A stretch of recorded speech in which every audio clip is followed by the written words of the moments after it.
I experience Catholics in Hong Kong as very devout because they've made this choice to be a Catholic, and it is to be something different. And their faith they value quite a bit. It means a lot to them. And it's not just for social reasons. And so for that reason, they tend to be very active and committed. I'm at St. Margaret's Church, where I attend to the English language community. So this is primarily, as I mentioned, a Cantonese-speaking parish. So for instance, on Sundays here at the St. Margaret's Church, there are 5 masses in Cantonese and 1 in English. We're a quite diverse parish in one sense, because between our main church here, Christ the King Chapel, and a small chapel on the first floor of our parish center, every Sunday we have masses in Cantonese, English, Indonesian, Japanese, 1 Spanish Mass, and we instituted for the first time a daily Mass here on Thursday mornings at St. Margaret's Church, which before always was only Cantonese.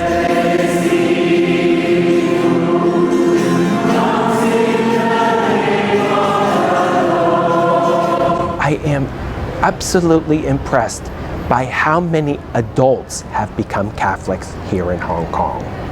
Who, when they tell their story of becoming Catholics, it wasn't that they were born and raised in the faith as I had been, but as adults, they made the choice to become a Catholic. Just this year, our parish alone we baptized about 150 at our Easter Vigil. And before the pandemic, it used to be even significantly higher than that each year here at St. Margaret's.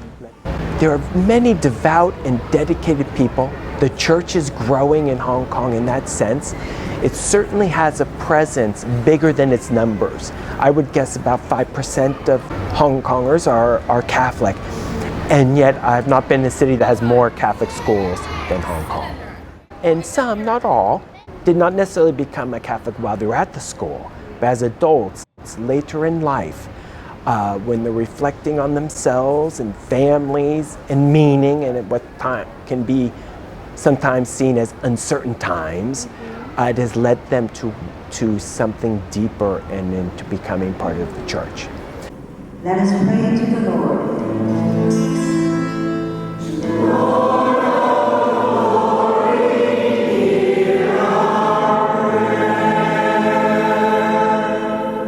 You shall love your neighbor as yourself. An adult who wants to become a Catholic, Hong Kong is what I would call a little strict in that the process is really about 1.5 years. There are many options in Cantonese. In fact, we started up 10 groups in Cantonese. In English, when I got here, there had been classes. There weren't a class at that moment. So I started one up right away in English. And then the following year, that kind of moves into year 2, I started up another new year 1. So there'd always be one group, for baptism each year. Now, we talked about it last week. Confession, reconciliation, right? Sacrament of healing, that's like spiritual healing. On the first day, I asked them why they're there. And the stories are different.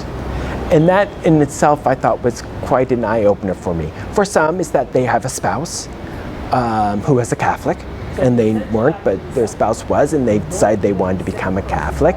The sacrament is primarily for the salvation of the person who is ill. So it will save the sick person, and the Lord will raise him up.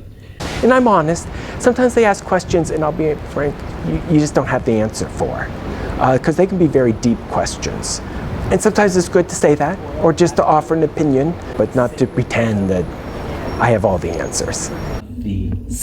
All 3 oils that are used in sacraments. I came to Hong Kong only 2 years ago.